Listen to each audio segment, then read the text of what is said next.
This video is proudly sponsored by Gamersgate.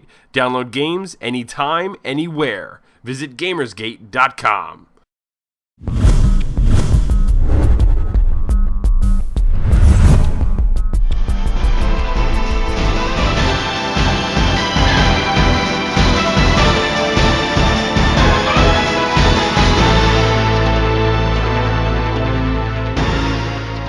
Hello everybody, welcome back to Elder Geeks Game Club number 7. This week we're talking about Ikaruga. My name is Steve Wilkinson, and with me as always is Phil Summers. Yo. Phil, how are you tonight? Good, how are you? Very good. The internet's Phil Summers. Yes. And of course with us is Randy, owner and editor of ElderGeek.com. How you doing tonight, Randy? I am doing awesome. And Phil is not just of internet fame, but also of specifically Schmoozle fame. Correct. Yes. Schmoozle.com, where nothing has happened for the last month. I've been taking a little break. Little hiatus. That's all right. Got to recharge the batteries, though. Yeah.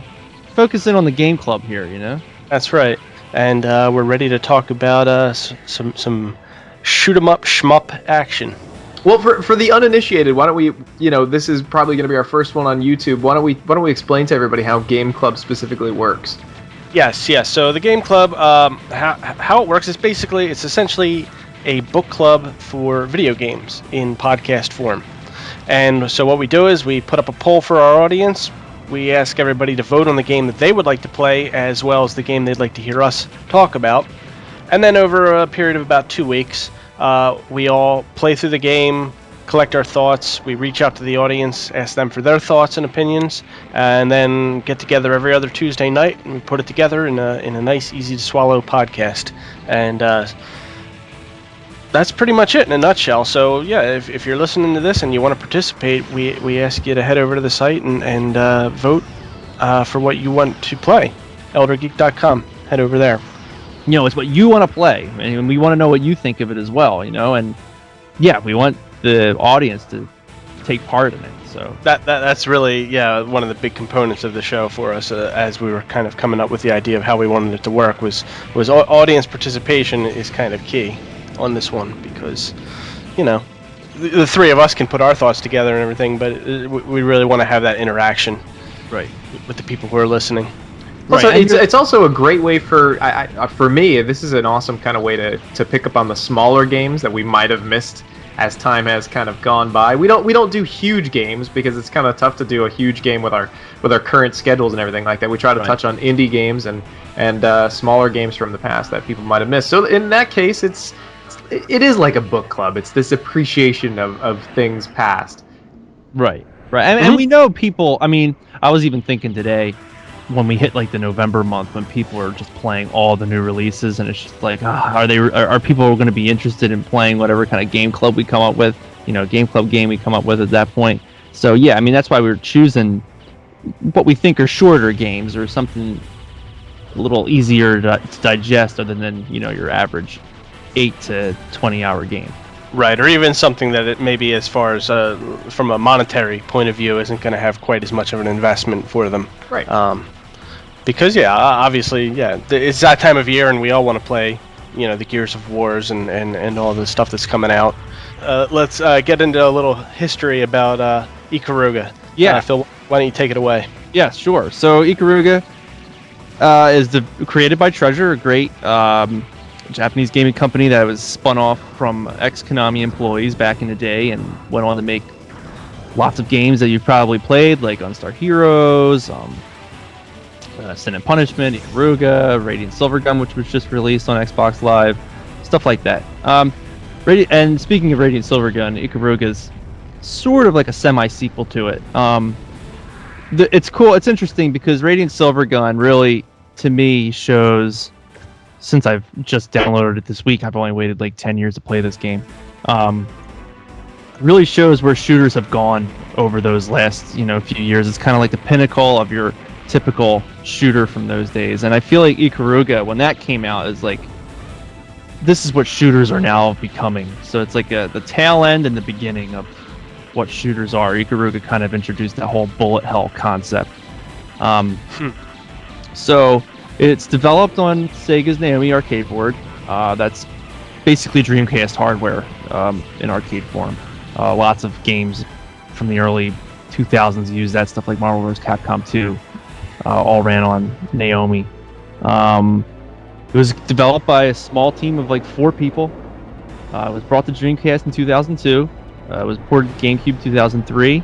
That's where it saw a wide release for the first time, and then it was released on Xbox Arcade in 2008. So when it came out, it was critically acclaimed. I can remember hearing about it, and IGN was really all about it. Obviously, the whole "our frothing demand increases" quote, which is pretty, you guys had to be that quote, right? No. Yeah, I've heard that before. Yeah. Yeah, like the box art for the GameCube one. I'm probably make sure. Yep. Yeah, it says it on the front, right? Yeah, it right says "our frothing demand increases." IGN. Yeah, IGN. That's on the cover of the box, and that comes up a lot. Like in message boards, people will say like their frothing demand is increasing. I think I saw it today just reading a Zelda thread on GAF. I think somebody said their frothing demand increases because there was some new shots. So it's become one of those things. The GameCube version holds an 85 on Metacritic, and I thought this was kind of interesting that the Xbox version held an 87. I feel like maybe the Xbox One probably got much more exposure, and through the years, Ikaruga probably gained more of an appreciation maybe after the GameCube release. So whereas the GameCube release was probably a little under the radar, throughout the years more and more people started learning about it, and then when that Xbox One came and hit an even bigger audience, maybe that's responsible for the whole 2-point difference there. And I thought it was interesting. I touched on how it was made by a small team. The music in the game is composed by Hiroshi Yuchi, which I'm probably saying wrong. And it's interesting because not only did he do the music, but he was the director and the planner. He handled 70% of the background graphics. He did a lot of effects work. Wow. So I mean, this guy was just tasked to freaking high heaven. He had so much to do. So it's pretty impressive, really, when you think about it. Yeah. Wish I had that kind of skill. Yeah, right. Yeah, I mean, the guy's basically the man. And then I even tried to look up how I found that is I really like the music in the game, which I guess I'll touch on later. But I wanted to see what else this guy composed, and he didn't really compose anything else. I mean, like, this is it. He's done tons of Treasure games. He's done lots of work on different games, but he's never done music. So I guess for anybody who's never played Ikaruga and maybe isn't familiar with it and didn't partake in the game this week, the best way to describe it is it's a top-down shooter in the style of for people who maybe aren't familiar with that genre and a lot of the games you mentioned.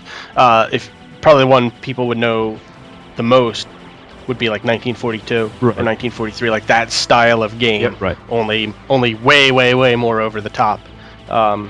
Just you use the phrase bullet hell, which is just just bullets all over the screen, like pretty much, and that plays into the mechanic in which you can switch your ship between 2 colors, white or black, and the bullets coming at you are either white or black or beams of laser or whatever, and depending on which color you are at the time, it influences whether or not you're going to be destroyed or if you can absorb it and then use it later, which is a really kind of a crazy mechanic. I don't really think anything prior to that had anything.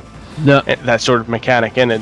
That was. Yeah, there's actually a Treasure game called Silhouette Mirage. I used to own it on PlayStation 1, and that mechanic is in there. Where I mean, that's the whole point of the game. You're like switching between, if I remember, like a red and a blue or something like that. But that's like a 2D side scroller, and it was never not used in the way that this game, and not in the way that this game works. Right. But the idea is kind of there, but certainly not like how crazy Ikaruga is with it. Yeah, and so whereas like a game like 1943 has it's a more of a historical thing. Right. This is very science fiction, very kind of over the top, gigantic, crazy boss battles with like serious like mechanics that you need to figure out in order to take them down. It's not, you You can't just sit there and hold down the button and hope for the best. You really kind of have to think and move around. Steve, I know we kind of have a bit of a history with this game. We've played it before. And Randy, I know last week you said, or last episode, you said you're not really one for shooters. So I'm really curious to see what you thought of it. What version did you play, and what did you think? And I played the 360 version. And okay. Do you want to know what I think? Yeah, sure. I hate this game. You hate it? I really do. You don't like a single thing about it. You just hate it. Let me put out the things that let me say the things that I do enjoy about it. Because I'll fight you. Don't worry.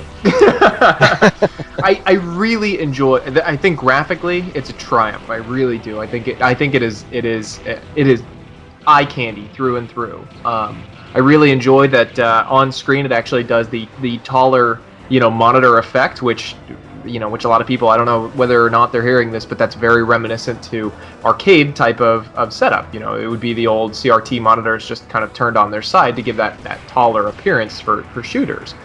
I really enjoyed that. The music was great. Visually, it was great. Backgrounds and everything like that I thought were great. But as a shooter, I really disliked it. I can see why people would enjoy it though. But here's the reasons why I kind of dislike it. For starters, you need to be shooting all the time. There's no time when you're not shooting. I mean, for all intents and purposes, you could just duct tape down the shoot button and then just dodge bullets for the rest of the game. And then the game just becomes dodge the bullets. Older games of this genre, the ones that really kind of started this, like 1942 and 1943, they didn't have that constant fire thing. You had to keep tapping your arcade button to kind of keep shooting. That was part of the challenge. How quickly could you push the button to shoot down the enemies that are kind of coming at you? So it wasn't just dodge, it was dodge and shoot. This is just dodge, because it takes no skill at all to remove your finger from the thumb. And secondly, about the shooting, I really hate the fact that there's no upgrade for your guns, like none. It's just go in and shoot. There's really no reward so much for shooting down chains of enemies. You don't get additional firepower. You don't get additional shields or anything like that for doing well. Your reward for doing well is just being granted to be able to play a little bit longer. And I guess finally, one of my biggest complaints about this game is, I get it. I really do. I understand that people love this type of game for the sake of challenge, because gaming is different for everybody else. Some people it's escapism. Some people it's the sheer enjoyment of kind of conquering something. With this type of game, it's the sheer enjoyment of being able to play a game like this through rote memory and kind of practice and get it done. I feel that, having said that, I feel that the difficulty level in this game just ramps up entirely too quickly. There's no sense of adventure on your way to the point where you die. On the Contra games, there was almost like a story. Like you had your intro levels, and it was kind of hard. If you died, you could try again, and you felt like there was a sense of progression. You felt like you had a chance of getting further. But this game, it's just, hey, dodge these bullets and see how well you can do.